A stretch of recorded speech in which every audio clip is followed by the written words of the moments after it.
तो hello student, जैसा कि आप लोग पता है, आप लोग को मैंने क्लास 12th का चैप्टर 1 का हिस्ट्री का पहले से करवा चुका हूँ लेक्चर। आप लोग को देखना चाहते हैं तो आप लोग पहले पहले वाले 2 लेक्चर हैं, उन दोनों लेक्चर में आपका चैप्टर 1 का पूरा ऑब्जेक्टिव करवाया गया है, ठीक ना।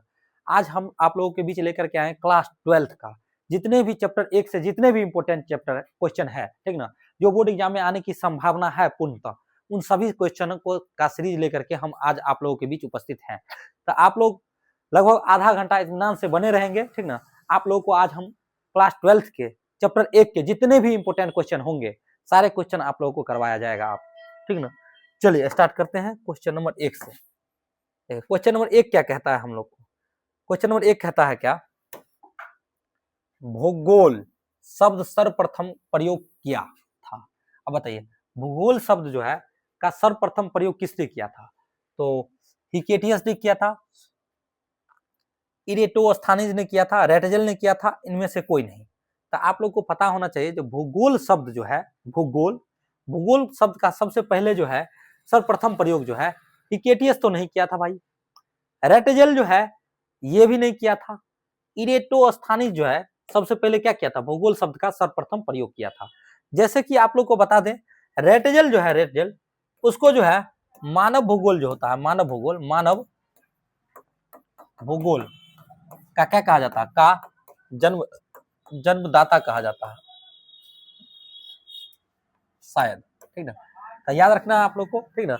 इसका राइट आंसर क्या हो जाएगा? इरेटोस्थानीज हो जाएगा, ठीक ना। चलिए क्वेश्चन नंबर 1 आप लोग को समझ में आ गया होगा। चलिए नेक्स्ट क्वेश्चन की ओर बढ़ते हैं अपने लोग। क्वेश्चन नंबर 2 हमारा क्या कहता है, देखिए क्वेश्चन नंबर 2 हमारा कहता क्या है? क्वेश्चन नंबर 2 कहता है क्या? भूगोल का जनक किसे कहा जाता है? तो भूगोल का जनक जो है ग्रिफिथ टेलर को कहा जाएगा, इरेटोस्थानीज को कहा जाएगा, स्थानीज को कहा जाएगा, हिकेटियस को कहा जाएगा, रेटजल को कहा जाएगा। आप लोग को पता होना चाहिए, ग्रिफिथ टेलर भी नहीं होगा भूगोल के जनक में, हिकेटियस भी, रेटजल भी नहीं होगा। इरेटोस्थानीज जो है उसको क्या कहा गया? भूगोल का क्या कहा गया? जनक कहा गया है। तो भूगोल का जनक किसे कहा गया? इरेटोस्थानीज को कहा गया है भूगोल का जनक। चलिए आप लोग को समझ में आया होगा। क्वेश्चन नंबर 3 की ओर बढ़ते हैं। देखिए क्वेश्चन नंबर 3 हमारा क्या कहता है, देखिए क्वेश्चन नंबर 3 कहता है क्या? आधुनिक मानव भूगोल के जनक कौन है? अब देखिए यहाँ पे क्वेश्चन क्या आ गया? आधुनिक मानव भूगोल। हमने अभी आप लोगों को क्या बताया? तो मानव भूगोल का जनक अभी पहले नंबर क्वेश्चन पे क्या बताया था? तो मानव भूगोल का जो जनक है वो किसको कहा गया? फ्रेडरिक रेटजल को कहा गया, वरेनियस को कहा गया, चार्ल्स डार्विन को कहा गया, एलन सैंपल को कहा गया। तो आप लोग को पता होना चाहिए, आधुनिक मानव जो है, आधुनिक मानव भूगोल का जनक जो है किसको कहा गया? फ्रेडरिक रेटजल को कहा गया। आप लोग को ये भी पता होना चाहिए, देखिए ये जो रेटजल है इसी की एक शिष्या थी, शिष्या का नाम था कुमारी एलन सैंपल, ठीक ना। इसी का क्या है? रेटजल का क्या है? शिष्या है। क्या है? शिष्या। उसका नाम क्या था? कुमारी एलन सैंपल। आप लोग को पता होगा, जब मानव भूगोल को जो परिभाषित किया है वो कौन किया? फ्रेडरिक रेटजल ने किया है, ठीक ना। आधुनिक मानव भूगोल को जो परिभाषित किया है फ्रेडरिक रेटजल ने किया है। वरेनियस की अगर बात करें तो ये नहीं होगा, चार्ल्स डार्विन भी नहीं होगा। तो तीसरे नंबर क्वेश्चन का राइट आंसर क्या हो जाएगा? Option number A is a क्या हो जाएगा? राइट आंसर हो जाएगा। तो आई होप कि आप लोग को क्वेश्चन नंबर 3 भी समझ में आया होगा, ठीक ना। देखिए मानव भूगोल का परिभाषा भी इन्होंने दिया है, जो पृथ्वी और मानव के बीच जो अंतरशील यानी परिवर्तनशील संबंध होता है उसका अध्ययन करना क्या कहलाता है? मानव भूगोल कहलाता है। ये परिभाषा किसने दिया है? फ्रेडरिक रेटजल ने दिया है, ठीक ना। चलिए नेक्स्ट क्वेश्चन की ओर बढ़ते हैं। अगला नंबर क्वेश्चन हमारा क्या कहता है? क्वेश्चन नंबर 4 हमारा क्या कहता है? देखिए क्वेश्चन नंबर 4 कहता है क्या? निम्नलिखित में से कौन सा एक मानव भूगोल का उपागम नहीं है? देखिए मानव भूगोल का उपागम कौन नहीं है? देखिए क्षेत्रीय विविधता मानव भूगोल का उपागम है, ठीक ना। मात्रात्मक क्रांति, स्थानिक संगठन, मानवीय भाईचारा भी है, स्थानिक संगठन भी है। मात्रात्मक क्रांति जो होगा, ठीक ना, ये मानव भूगोल का उपागम नहीं है, पूछ रहा है यहाँ पे। तो नहीं है का भाई क्या हो जाएगा? मात्रात्मक ये क्या हो जाएगा? क्रांति जो है मानव भूगोल का उपागम नहीं है, यानी नहीं का भाई क्या हो जाएगा? नहीं। इसका मतलब है आंसर नंबर जो है बी जो है इसका सही होगा। ये 3 क्षेत्रीय विभिन्नता, स्थानिक संगठन एवं मानवीय जो भाईचारा है, ये तीनों मानव भूगोल का उपागम है। मानव भूगोल का उपागम कौन नहीं है? नहीं है मात्रात्मक क्रांति जो है मानव भूगोल का उपागम नहीं है। चलिए तो आई होप कि आप लोग को ये क्वेश्चन समझ में आया होगा, क्वेश्चन नंबर 4। नेक्स्ट क्वेश्चन की ओर हम लोग बढ़ते हैं। क्वेश्चन नंबर हमारा 5 क्या कहता है? देखिए क्वेश्चन नंबर 5 कहता है क्या? निम्नलिखित में से कौन से लोग और पर्यावरण के बीच पारस्परिक क्रिया का सर्वाधिक महत्वपूर्ण कारक है? देखिए भाई, लोगों के बीच और पर्यावरण के बीच पारस्परिक क्रिया का सबसे बड़ा कारण क्या है? मानव की बुद्धिमत्ता, प्रौद्योगिकी, लोगों के अनुभव, मानवीय भाईचारा। तो आप लोग को पता होना चाहिए, मानवीय भाईचारा तो खाली मानव से जुड़ा हुआ है, मानवीय बुद्धिमत्ता भी मानव से ही जुड़ा हुआ है, लोगों के अनुभव भी मानवीय से जुड़ा हुआ है। प्रौद्योगिकी जो है वो एक्चुअल में क्या है? पर्यावरण से जुड़ा हुआ है, ठीक ना। मानव और पर्यावरण दोनों से जुड़े हुए चीजें हैं, ठीक ना, प्रौद्योगिकी, ठीक ना। और बाद बाकी जो 3 चीजें हैं वो क्या है? सिर्फ ओनली वन मानव से ही जुड़े हुए है। चलिए क्वेश्चन नंबर 5 का आंसर आप लोग को समझ में आया होगा।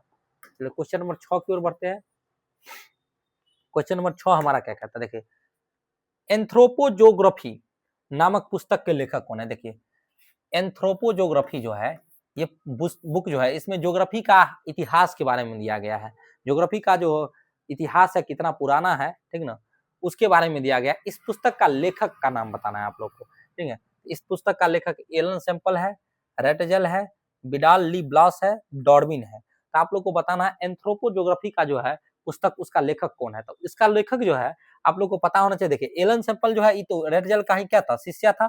और इस पुस्तक का लेखक कौन है? रेटजल है। रेटजल जो है एंथ्रोपोजोग्राफी का क्या है? पुस्तक का क्या है? लेखक है। चलिए, आई होप कि आप लोग को समझ में आ गया होगा। नेक्स्ट क्वेश्चन की ओर बढ़ते हैं। क्वेश्चन नंबर हमारा 7वां क्या कहता है? क्वेश्चन नंबर 7वां कहता है क्या? नव निश्चयवाद के प्रवर्तक कौन था? ग्रिफिथ टेलर, हॉमबोल्ट, रेटजल, विडाल ली ब्लास। आप लोग को पता होना चाहिए कि नव निश्चयवाद का जनक किसे माना जाता है। तो आप लोग को पता होना चाहिए नव निश्चयवाद का जो जनक माना जाता है वो ग्रिफिथ टेलर को माना जाता है। किसको माना जाता है? ग्रिफिथ टेलर को नव निश्चयवाद का क्या माना जाता है? जनक माना जाता है। चलिए नेक्स्ट क्वेश्चन की ओर हम लोग बढ़ते हैं। अगला क्वेश्चन क्या कहता है, ठीक ना। हॉमबोल्ट, देखिए रेटजल को क्या कहा गया? मानव भूगोल का क्या कहा गया?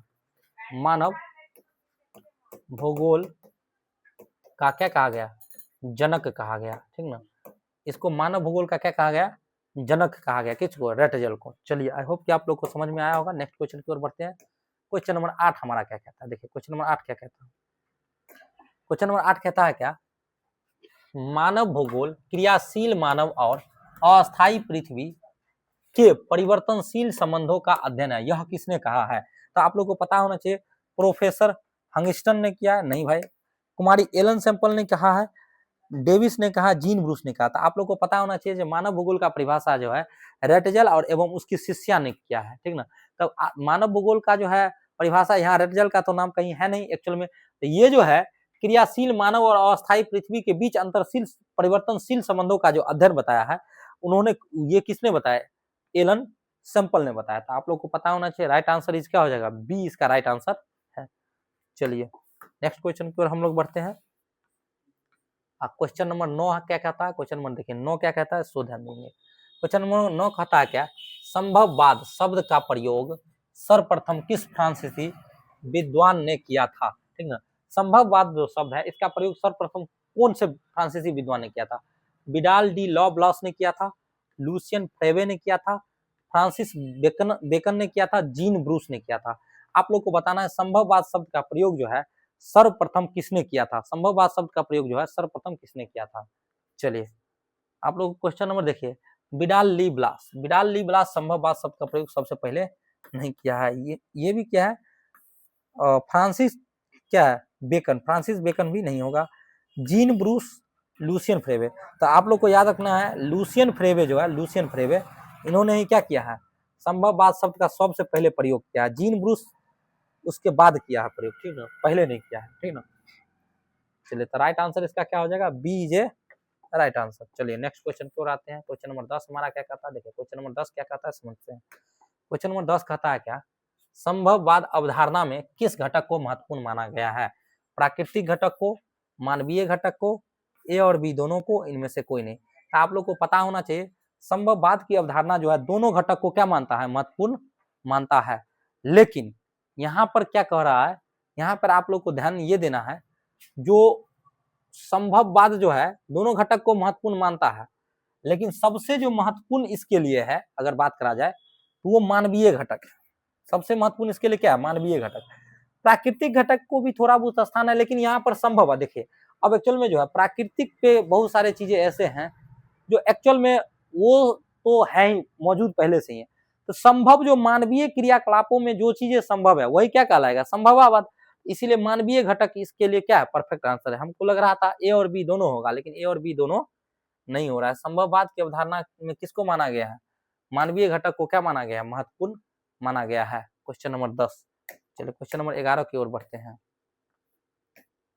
क्वेश्चन नंबर 11 क्या कहता है, रुको और जाओ निश्चयवाद के प्रवर्तक कौन है। रुको और जाओ, फ्रेडरिक रेटजेल है, विडाल ली ब्लास है, लूसियन फ्रेवे है, ग्रिफिथ टेलर है। क्वेश्चन नंबर 11 को आप लोग फटाफट से बताएंगे। क्वेश्चन नंबर 11 का आंसर देंगे, ठीक ना। क्वेश्चन नंबर 11 क्या कहता है, तो आप लोग को पता होना चाहिए ग्रिफिथ टेलर ने जो है इस कॉन्सेप्ट को दिया। रुको और जाओ का कॉन्सेप्ट जो है किसने दिया था, ग्रिफिथ टेलर ने दिया था। आई होप कि आप लोग को समझ में आया होगा, ग्रिफिथ टेलर ने दिया था। देखिए ये जो क्वेश्चन है एक्चुअल में इस क्वेश्चन को जो है आप लोग होल मार्क में रखिएगा। इस क्वेश्चन को हम देखेंगे। इस क्वेश्चन में थोड़ा हमको डाउट भी लग रहा है, लेकिन अभी फिलहाल के लिए आप लोग मानवीय घटक में क्या करेंगे, इस क्वेश्चन को मान के चलेंगे, ठीक ना।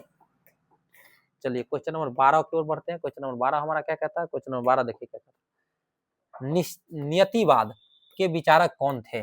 नियतिवाद के विचारक ई कांट थे, होमबोल्ट थे, रीटर थे, इनमें से सभी थे। तो आप लोग को पता होना चाहिए नियतिवाद के जो विचारक है ई कांट भी है, होमबोल्ट भी है, रीटर भी है। इसका मतलब राइट आंसर इस क्या हो जाएगा, डी, इनमें से सभी इसका क्या हो जाएगा, राइट आंसर होगा।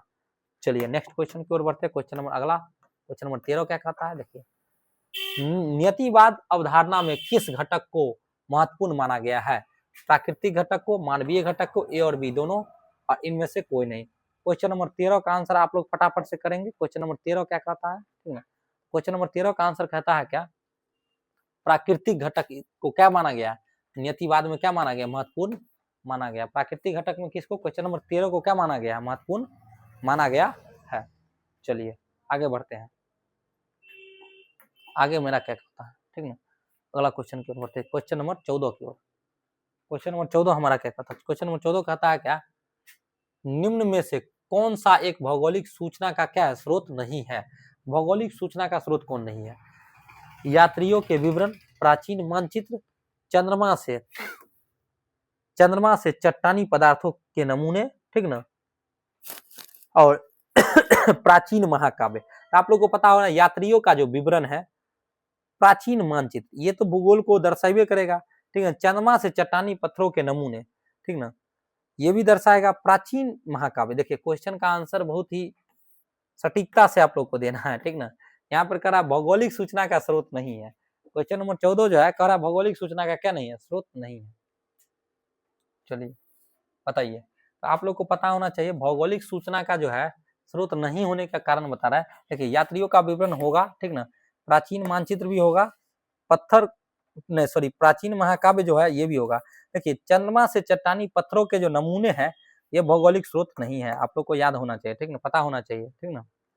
चलिए अगले क्वेश्चन की ओर आते हैं। क्वेश्चन नंबर 15 की ओर आते हैं। क्वेश्चन नंबर 15 हमारा क्या कहता है, क्वेश्चन नंबर 15 कहता है क्या, ध्यान देंगे आप लोग। क्वेश्चन नंबर 15 कहता है क्या, निम्नलिखित में से कौन सा एक भूगोल का वर्णन नहीं करता है।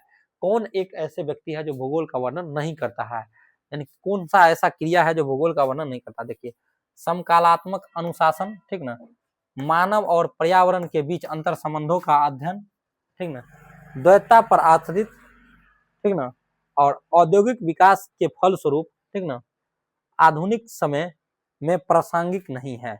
चलिए 15 नंबर क्वेश्चन का आंसर दिए, मानव भूगोल का वर्णन नहीं करने वाला टॉपिक को ढूंढिए। क्वेश्चन नंबर 15 का आंसर, मानव भूगोल का वर्णन कौन नहीं करता है। आप लोग को याद होना चाहिए। देखिए समकालात्मक जो है, समकालात्मक अनुशासन जो है ये भूगोल का वर्णन करता है, ठीक ना। मानव और पर्यावरण के बीच संबंध का अध्ययन तो करता है, हमारी एलन सैंपल ने कहा था। द्वैतता पर आधारित आश्रित जो है ये भी है, ठीक ना। प्रौद्योगिक विकास के फलस्वरूप आधुनिक समय में प्रासंगिक नहीं है, ये चीजें नहीं है, ठीक ना। एक्चुअल में इसका आंसर क्या हो जाएगा, राइट आंसर इज डी हो जाएगा, D is a right answer. चलिए क्वेश्चन नंबर 15 हो गया। क्वेश्चन नंबर 16 की ओर बढ़ते हैं अपने लोग। क्वेश्चन नंबर 16 हमारा क्या कहता है, देखिए क्वेश्चन नंबर 16 क्या कहता है, देखिए क्वेश्चन नंबर 16 कहता है क्या, निम्नलिखित में से कौन सा सामाजिक भूगोल का उप क्षेत्र नहीं है। लिंग भूगोल, सांस्कृतिक भूगोल, सैन्य भूगोल, चिकित्सा भूगोल। तो आप लोग को याद होना चाहिए लिंग भूगोल, सांस्कृतिक भूगोल तो होबे करेगा, चिकित्सा भूगोल भी। देखिए यहाँ पर क्या कर रहा है, सामाजिक भूगोल से, ठीक ना, चिकित्सा भूगोल, सांस्कृतिक भूगोल, सैन्य भूगोल, ठीक ना, लिंग भूगोल। तो आई थिंक सैन्य भूगोल जो है आई थिंक समाज से नहीं जुड़ा होगा, चिकित्सा भी होगा, लिंग भी होगा। तो ऑप्शन नंबर 16 का आंसर क्या हो जाएगा, 16 का आंसर नंबर क्या हो जाएगा, C is a right answer, ठीक ना, 16 का answer C is a right answer, ठीक ना। चलिए नेक्स्ट क्वेश्चन की ओर बढ़ते हैं। अगला क्वेश्चन हमारा क्या कहता है, देखिए अगला क्वेश्चन क्या कहता है, देखिए क्वेश्चन नंबर 17, निम्नलिखित में से कौन सा विद्वान मानव भूगोल से संबंधित नहीं है। भाई मानव भूगोल से कौन कौन संबंधित नहीं है, तो जल्दी बताइए। एलन सैंपल है संबंधित, हाँ भाई ये है। रेडजेल है संबंधित, हाँ ये भी है। और देखते हैं हंगिस्टन, ये भी है भाई। बटडे रसेल जो है, बटडे रसेल जो है ये संबंधित नहीं है। यहाँ पर मानव भूगोल से संबंधित नहीं है, नहीं है कि भाई नहीं है। ये आंसर क्या हो जाएगा, 17 का आंसर नंबर क्या हो जाएगा, सी इज ए क्या हो जाएगा, राइट आंसर होगा। 17 का आंसर नंबर सी क्या हो जाएगा, राइट होगा। चलिए नेक्स्ट क्वेश्चन की ओर हम लोग बढ़ते हैं, ठीक ना। आगे क्वेश्चन नंबर 18 हमारा क्या कहता है, देखिए क्वेश्चन नंबर 18 क्या कहता है, देखिए क्वेश्चन नंबर 18 कहता है क्या, जस प्रीडियस नामक पुस्तक के लेखक कौन है। देखिए जस प्रीडियस नामक पुस्तक के लेखक कौन है, ठीक ना, बताइए। अरस्तु, मेगास्थनीज, हिकेटियस, ठीक ना, एस्ट्रेबो। अब बताइए, देखिए अरस्तु, मेगास्थनीज, हिकेटियस, एस्ट्रेबो। देखिए मेगास्थनीज तो इतिहास के लेखक थे, ये भी साइंस से जुड़े हुए हैं। अब इन दोनों में से आप चूज करिए, 18 नंबर क्वेश्चन का आंसर जो है इन दोनों में से आप क्या कीजिए, चूज कीजिए कौन सा होगा, हिकेटियस होगा या एस्ट्रेबो होगा, आप लोग को बताना है, ठीक ना। याद रखिएगा इसका जो लेखक है, जसप्रीडियस का लेखक हिकेटियस भी नहीं है, इसका लेखक कौन है, एस्ट्रेबो है। कौन है, एस्ट्रेबो इसका कौन है, लेखक है, ठीक ना, याद रखना है, ठीक ना। अगले पे आते हैं, नेक्स्ट पे अगला क्वेश्चन 19 नंबर क्वेश्चन क्या कहता है हमारा, देखिए 19 नंबर क्वेश्चन पे आते हैं। 19 नंबर क्वेश्चन कहता है क्या, मानव पर प्राकृतिक का नियंत्रण संबंधित है किससे, प्राकृतिक का मानवीयकरण से, मानव का प्राकृतिकरण से, ए और बी दोनों, इनमें से कोई नहीं। भाई ई भी नहीं होगा, ई भी नहीं होगा। देखिए प्राकृत मानव पर प्राकृतिक का नियंत्रण, जब मानव पर प्राकृतिक का नियंत्रण हो जाएगा तो क्या कह रहा है, प्राकृतिक का मानवीकरण नहीं भाई, प्राकृतिक का मानवीकरण नहीं, मानव का प्राकृतिकरण हो जाएगा ना, मानव प्राकृतिक में विलीन हो जाएगा ना। याद रखें मानव पर प्राकृतिक का नियंत्रण क्या होगा, मानव का प्राकृतिकरण होगा। चलिए आई होप कि आप लोग को समझ में आया होगा। अगला क्वेश्चन की ओर आते हैं, क्वेश्चन नंबर 20 हमारा क्या कहता है, देखिए क्वेश्चन नंबर 20 कहता है क्या, कहता है क्या, प्राकृतिक पर मानव का नियंत्रण संबंधित है। अब देखिए उल्टा इसी का पूछ लिया, प्राकृतिक पर इस बार मानव का नियंत्रण, तो प्राकृतिक का मानवीयकरण होगा, लेकिन प्राकृतिक का क्या हो रहा है, मानवीयकरण कर रहा है, हो रहा है। ये तो नहीं होगा, ये भी नहीं होगा, ये भी नहीं होगा। तो राइट आंसर इज क्या हो जाएगा, प्राकृतिक का मानवीय। भाई प्राकृतिक है और मानव उस पर नियंत्रण करेगा तो प्राकृतिक का मानवीयकरण हो जाएगा, है कि नहीं। चलिए नेक्स्ट क्वेश्चन की ओर बढ़ते, क्वेश्चन नंबर 21 हमारा क्या कहता है, क्वेश्चन नंबर 21 कहता है क्या, निम्न में से कौन सा मानव भूगोल से संबंधित नहीं है, प्रत्यक्षवाद, संभववाद, समुद्र विज्ञान, मानववाद। तो आप लोग को याद होना चाहिए समुद्र विज्ञान जो होगा एक्चुअल में इससे संबंधित नहीं, प्रत्यक्षवाद भी होगा, ठीक ना, संभववाद भी होगा, मानववाद भी होगा, लेकिन समुद्र विज्ञान जो है किससे संबंधित नहीं है, मानव भूगोल से संबंधित नहीं है। भाई समुद्र का अध्ययन समुद्र विज्ञान कहलाएगा, तो भाई एक्चुअल में वो थोड़ी मानव भूगोल से संबंधित है कि नहीं। चलिए नेक्स्ट क्वेश्चन की ओर 22 नंबर क्वेश्चन कहता है क्या, ज्योग्राफी शब्द की उत्पत्ति किस भाषा से हुई है, ग्रीक भाषा से हुई है, लैटिन भाषा से हुई है, अंग्रेजी भाषा से हुई है, इनमें से कोई नहीं। क्वेश्चन नंबर 22 का आंसर आप लोग फटाफट से देंगे, ज्योग्राफी शब्द का उत्पत्ति किससे हुआ था। आप लोग को याद होना चाहिए ज्योग्राफी लैटिन भाषा भी नहीं है, अंग्रेजी भी नहीं है, ये भी नहीं है, ग्रीक शब्द है। ज्योग्राफी कैसा शब्द है, ग्रीक शब्द है। तो आप लोग को याद होना चाहिए ज्योग्राफी कैसा शब्द है, ग्रीक शब्द है। चलिए नेक्स्ट क्वेश्चन की ओर आगे बढ़ते हैं। नेक्स्ट क्वेश्चन हमारा क्या कहता है, नेक्स्ट क्वेश्चन कहता क्या है, देखिए नेक्स्ट क्वेश्चन कहता है क्या, भू आकृति प्राकृतिक वनस्पति मृदा जलवायु, ठीक ना, आदि का अध्ययन करते हैं। देखिए भू आकृति प्राकृतिक वनस्पति मृदा जलवायु, ठीक ना, आदि का अध्ययन किसमें करते हैं हम, भौतिक भूगोल में, मानव भूगोल में, ए और बी दोनों में। देखिए भू आकृति प्राकृतिक एवं वनस्पति एवं मृदा एवं जलवायु, इस सब का जो अध्ययन हम लोग करेंगे वो किस में करेंगे, भौतिक भूगोल में करेंगे, भौतिक भूगोल में ही करेंगे, मानव भूगोल में तो करेंगे नहीं, ए और बी नहीं होगा, इनमें से कोई नहीं। भौतिक भूगोल में इन सब चीजों का क्या करते हैं आप लोग, अध्ययन करते हैं। चलिए क्वेश्चन नंबर 23 आप लोग को समझ में आया होगा। क्वेश्चन नंबर 24 की ओर बढ़ते हैं। क्वेश्चन नंबर 24 हमारा क्या कहता है, क्वेश्चन नंबर 24 ध्यान देंगे, कहता है क्या, एंथ्रोपोजोग्राफी संबंधित है किससे, भौतिक भूगोल से, मानव भूगोल से, ए और बी दोनों से, इनमें से कोई नहीं। क्वेश्चन नंबर 24 का आंसर आप लोग फटाफट से करेंगे।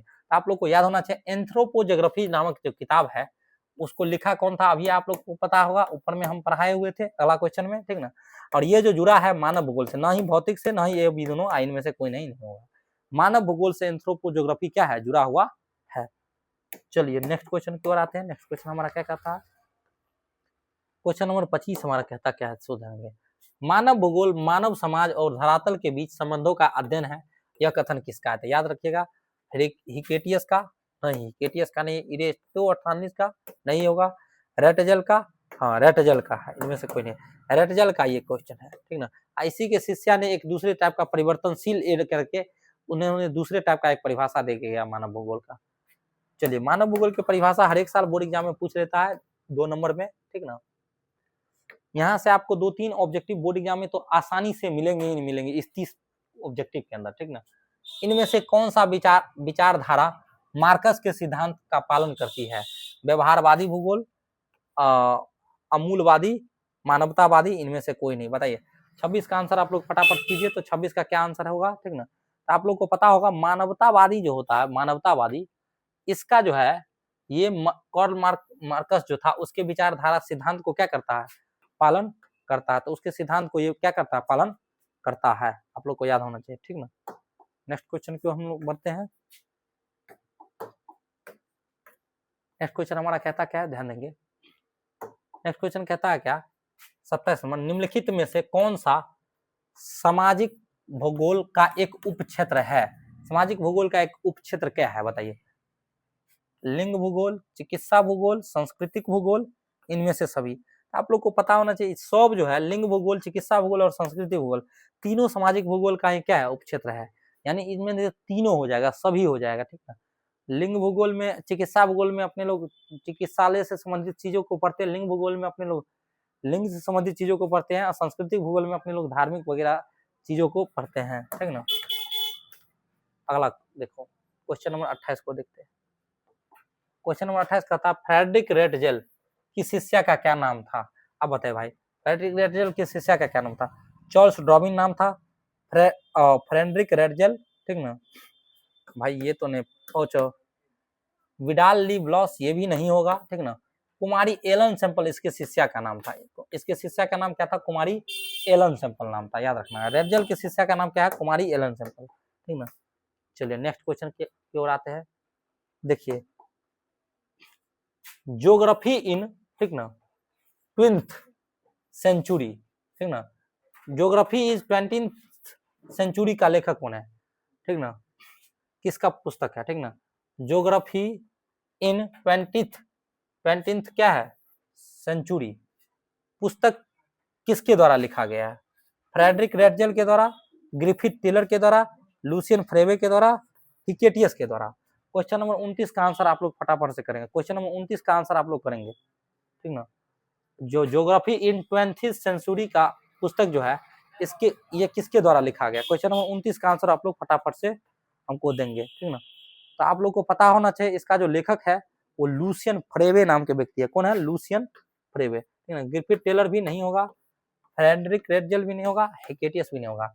ज्योग्राफी इन 20th सेंचुरी जो होता है, ठीक ना, 20th सेंचुरी जो है इसका लेखक कौन है, लुसियन फ्रेवे है, ठीक ना, याद रखना, ठीक ना। नेक्स्ट क्वेश्चन की ओर आते हैं। अगला क्वेश्चन क्या कहता है, अगला क्वेश्चन कहता है क्या, 1990 का दशक भूगोल के किस उपागम के लिए माना जाता है, ठीक ना। मानवतावाद, संभवावाद, अन्वेषणवाद, आधुनिकतावाद। चलिए 1990 का दशक किस नाम से जाना जाता है, जल्दी बताइए। आप लोग इसका आंसर करेंगे तो याद रखना है 1990 का जो दशक है वो आधुनिकतावाद के नाम से जाना जाता है। किस नाम से जाना जाता है, आधुनिकतावाद। आप लोग को याद रखना है 1990 का जो दशक है वो किस नाम से जाना जाता है, आधुनिकतावाद के नाम से जाना जाता है। चलिए नेक्स्ट क्वेश्चन की ओर हम लोग बढ़ते हैं। क्वेश्चन नंबर अगला क्या कहता है हमारा, क्वेश्चन नंबर 31 देखते हैं। क्वेश्चन नंबर 31 कहता है क्या, निम्न में से कौन आर्थिक भूगोल का उपक्षेत्र है। आर्थिक भूगोल का उपक्षेत्र कौन कौन है भाई, कृषि है, कृषि तो आर्थिक भूगोल का उपक्षेत्र है। उद्योग भी है, ठीक ना, संसाधन भूगोल भी आर्थिक भूगोल का ही उपक्षेत्र है। इनमें से सभी हो जाएगा। तो राइट आंसर इज क्या हो जाएगा, D is a right answer. चलिए क्वेश्चन नंबर 32 की ओर बढ़ते हैं। क्वेश्चन नंबर 32 हमारा क्या कहता है, क्वेश्चन नंबर 32 पे आते हैं। क्वेश्चन नंबर 32 हमारा क्या कहता है, देखिए क्वेश्चन नंबर 32 कहता है क्या, geographical introduction to history, geographical introduction to history, ठीक है, नामक पुस्तक किसके द्वारा लिखी गई है, ठीक ना, फ्रेडरिक रेडजल के द्वारा लिखी गई है, लुसियन फ्रेवे के द्वारा, ग्रिफिथ टेलर के द्वारा, हिकेटियस के द्वारा लिखा गया। क्वेश्चन नंबर 32 का आंसर आप लोग देंगे फटाफट से। क्वेश्चन नंबर 32 का आंसर क्या होगा, ठीक ना, तो आप लोग को याद होना चाहिए, ठीक ना, geographical introduction to the history नामक पुस्तक का जो लेखक है ये कौन है, लुसियन फ्रेवे है। कौन है इसका लेखक, लुसियन फ्रेवे। लुसियन फ्रेवे का एक और किताब का नाम आप लोग को ऊपर में बताए थे, तो 2 किताब का नाम आप लोग क्या करेंगे, याद रखेंगे, ठीक ना। नेक्स्ट पे आते हैं। नेक्स्ट क्वेश्चन हमारा कहता क्या, नेक्स्ट क्वेश्चन कहता ये है, निम्नलिखित में से कौन सा कौन सा राजनीतिक भूगोल का उपक्षेत्र नहीं है, निर्वाचन भूगोल, ठीक ना, ये तो उपक्षेत्र होगा भाई। चिकित्सा भूगोल कहाँ से आ गया भाई, कहाँ से आ गया, सैन्य भूगोल, इनमें से कोई नहीं, ठीक ना।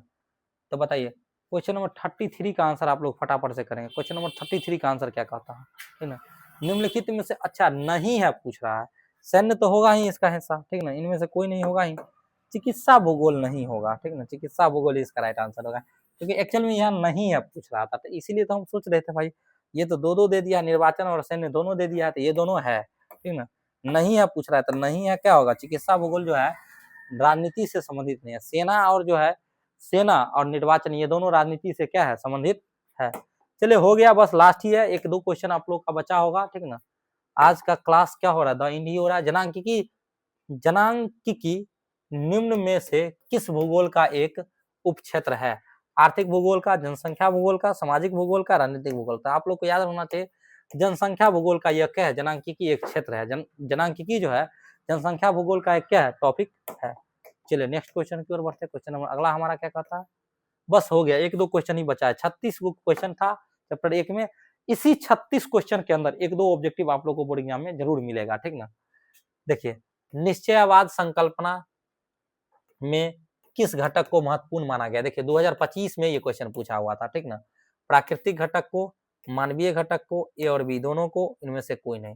क्वेश्चन नंबर 35 का आंसर आप लोग बताएंगे, ठीक ना। तो आप लोग को याद होना, निश्चयवाद जो संकल्पना है वो प्राकृतिक घटक को क्या माना है, असंभववाद जो परिकल्पना है वो मानवीय घटक को क्या माना है, महत्वपूर्ण माना है। चलिए ये हो गया, नेक्स्ट क्वेश्चन की ओर बढ़ते हैं। क्वेश्चन नंबर अगले की ओर आते हैं, ठीक ना। क्वेश्चन नंबर अगला कहता है, पर्यटन भूगोल मानव भूगोल के किस उपक्षेत्र से संबंधित है। 2025 के में क्वेश्चन पूछा था, सामाजिक भूगोल, राजनीतिक भूगोल, नगरीय भूगोल, आर्थिक भूगोल। इस क्वेश्चन का आंसर आप लोग होमवर्क के तौर पे है, आप लोग होमवर्क में इस क्वेश्चन का आंसर बना करके लाएंगे। आप लोग अगर चाहते हैं तो हम आप लोगों को जो है सीरीज चालू करेंगे अब कुछ दिनों में, हिस्ट्री, पॉलिटी और ज्योग्राफी का, ठीक ना। 2 दिन हिस्ट्री चलेगा, 2 दिन पॉलिटी और 2 दिन ज्योग्राफी का सीरीज चालू करेंगे। चैप्टर 1 से आप लोगों के लिए सब्जेक्टिव क्वेश्चन भी लाएंगे और ऑब्जेक्टिव क्वेश्चन भी लाएंगे, ठीक ना। तो अभी आप लोग को एमसीक्यू सिर्फ डेमो के तौर पे 2-4 क्लासेस किया गया है, जिससे आप लोग प्रतिक्रिया देंगे जो किस टाइप का मतलब क्लास बन रहा है, मतलब वीडियो, ठीक ना। उसके बाद आप लोगों को क्या दिया जाएगा, सब्जेक्टिव का भी क्या किया जाएगा, सीरीज चालू किया जाएगा, ठीक ना। तो आप लोगों के साथ जुड़े हैं तो आप लोगों के साथ एग्जाम तक जुड़े रहेंगे हम, ठीक ना। चलिए तो आज के लिए बाय बाय, इतना ही।